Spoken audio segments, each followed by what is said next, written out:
If you grew up in Britain in the 1950s, 60s or 70s, you probably remember this feeling. Your neighbours were not exactly family, but they were never just strangers. They were something in between.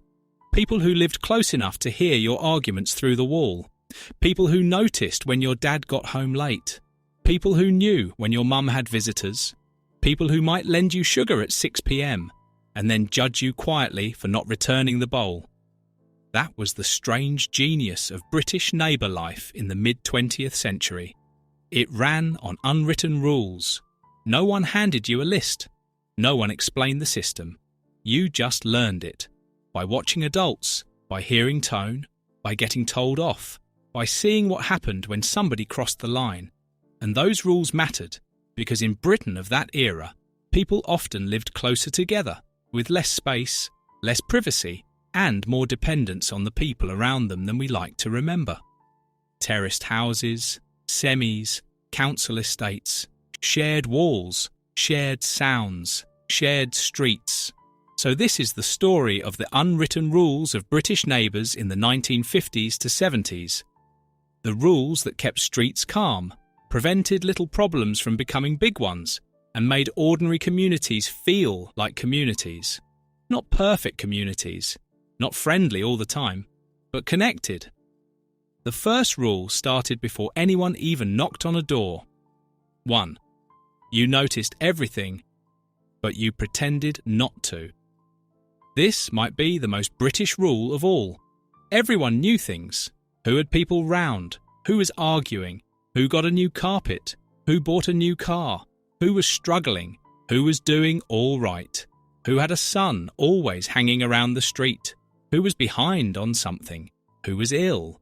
People noticed because houses were close, streets were social, and life happened in public view. But here was the rule. You didn't always say what you knew, at least not directly. You pretended not to be watching, while quietly watching everything. This wasn't hypocrisy so much as social control. It allowed people to maintain dignity. You could know your neighbour's life was messy without making them feel exposed, and that helped the street keep functioning. 2. You said hello, even if you didn't like each other. Neighbour relations in Old Britain were not built on deep emotional honesty. They were built on routine civility. You nodded. You said morning. You said, you all right? You acknowledged the person at the gate, at the bin, on the pavement, even if you weren't friends, even if there had been tension before, because not greeting your neighbour was not just rude, it was a statement, and statements could turn into long-term wars. So the unwritten rule was simple. Keep the street calm. A basic greeting was cheap, awkward silence cost more. 3.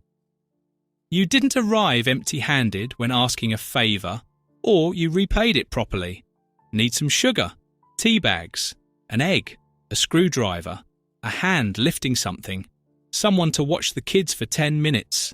Neighbours helped each other a lot more in everyday ways than many people do now. But help ran on memory. If you borrowed, you returned. If they helped you, you helped later. And if someone gave you something small, you usually repaid with something small. Maybe not immediately, but properly. A bowl washed and returned. A plate brought back with a biscuit on it. A thanks love that sounded sincere. A favour next week. The rule was not keep score exactly. The rule was don't become the neighbour who only takes, because streets remembered. 4. Noise had limits, especially at the wrong time. This mattered hugely in terraces, semis and flats. People tolerated normal life. Kids playing, doors opening, radios, TV, washing up, voices. But there were unwritten boundaries. Late night shouting, music too loud, repeated slamming, rows that spilled into the street, constant disruption that moved you from lively household into problem neighbour, and problem neighbour was a serious label, because in a close street, noise wasn't private. It entered other people's evenings, other people's sleep, other people's nerves. So adults taught children early, don't make a nuisance of yourself. not because silence was sacred, because peace was shared. 5. Kids were everyone's business, up to a point. This one hits hard if you remember it. In many British streets, neighbours knew the local children by name, by face, or at least by family, and that meant children grew up under a kind of community surveillance. If you misbehaved in the street, someone could tell your mum before you got home. If you were rude, it travelled. If you looked upset, someone might ask if you were all right. If you were hanging around somewhere you shouldn't be, an adult might move you on. Modern people sometimes see this as intrusive, and sometimes it was, but it also meant children were not invisible. The unwritten rule was, other adults could correct you, and your parents might back them. Not every family, not every street, but often enough that children learned quickly. The street is public, and adults are watching. 6. You kept your front step, path, or shared area respectable. This wasn't always about being fancy. It was about standards, a swept path, a tidy step, bins not left in the way, basic care. In many neighbourhoods, especially where people had little space and little money, visible tidiness became a form of pride. You might not have much, but what you had, you kept as well as you could, and neighbours noticed who made an effort. Again, this wasn't purely kindness, it was also pressure. Because if one house looked neglected, people worried it affected the whole street. So the rule was, do your bit. 7. You didn't show off too much. This is a subtle but powerful British neighbour rule. If you got something new, furniture, a car, a TV, a fitted carpet, a nice coat, people noticed. And often they'd say something nice. But there was also an unwritten expectation. Don't overdo it. Don't boast. Don't make others feel small. Don't act like you're above the street now. Class and money were visible, and Britain could be very sensitive about status. So the safest social style was modesty. You could have nice things. You just didn't perform them too loudly. 8.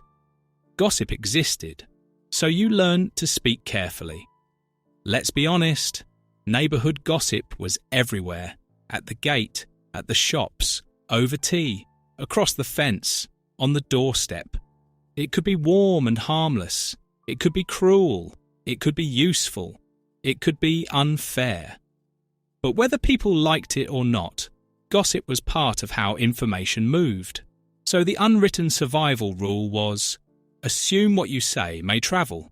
That made people careful, at least in public. You didn't always reveal everything. You chose your words. You learned which neighbour could keep confidence and which one definitely couldn't. This gave many people a very sharp social radar. 9. You offered practical help before emotional speeches. One of the most British neighbour habits was this.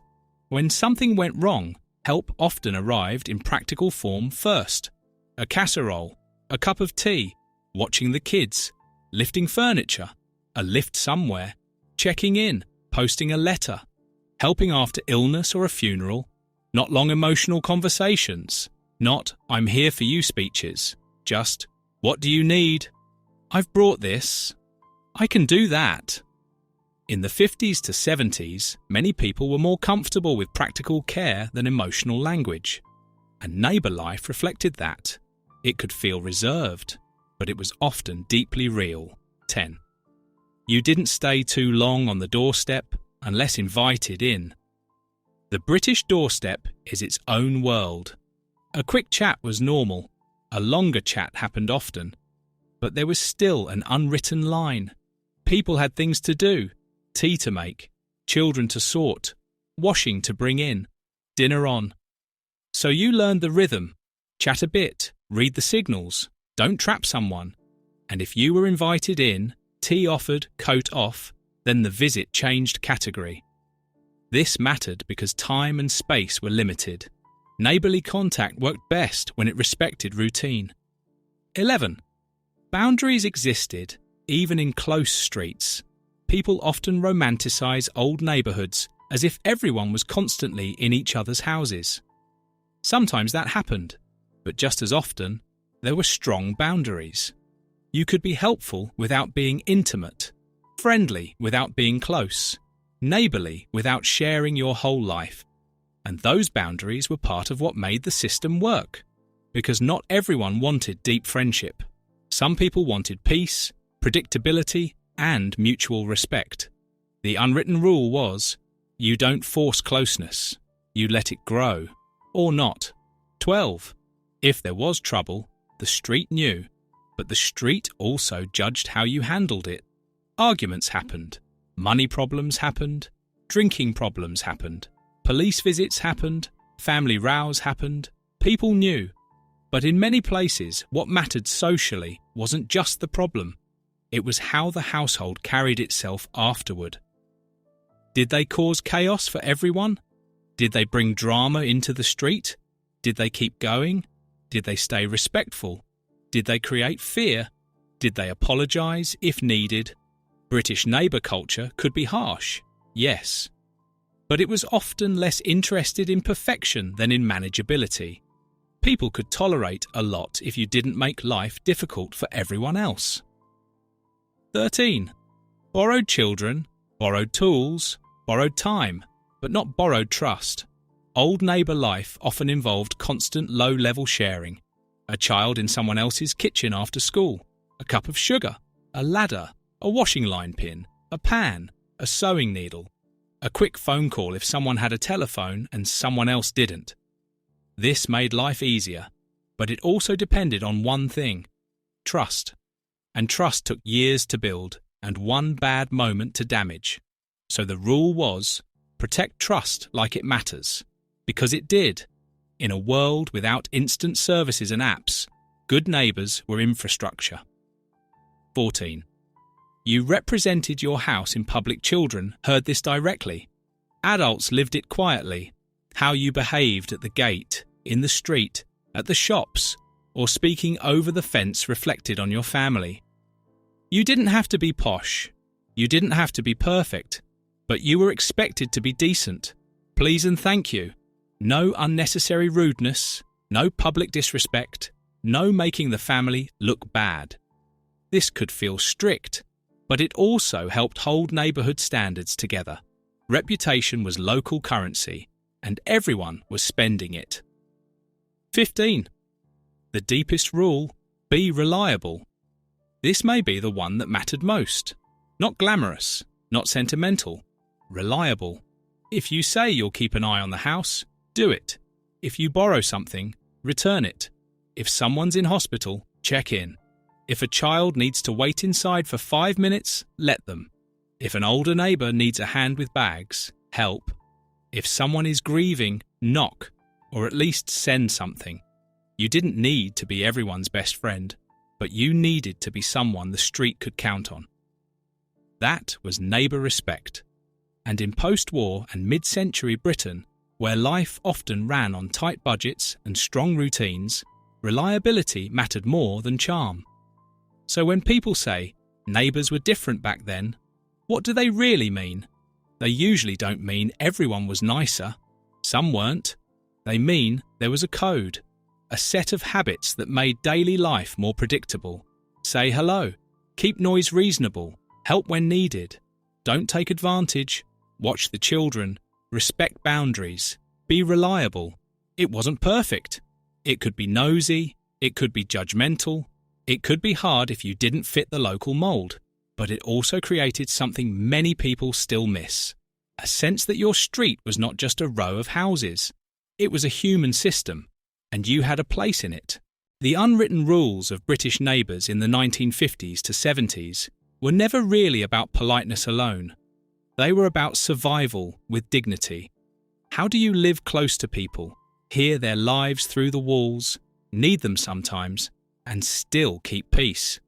You build habits, you build boundaries, you build trust, and you keep things moving with tea, greetings, practical help, and a lot of things left unsaid. That was the old neighbour code, and if you grew up with it, you can still feel it today, every time you instinctively say hello to someone at the gate.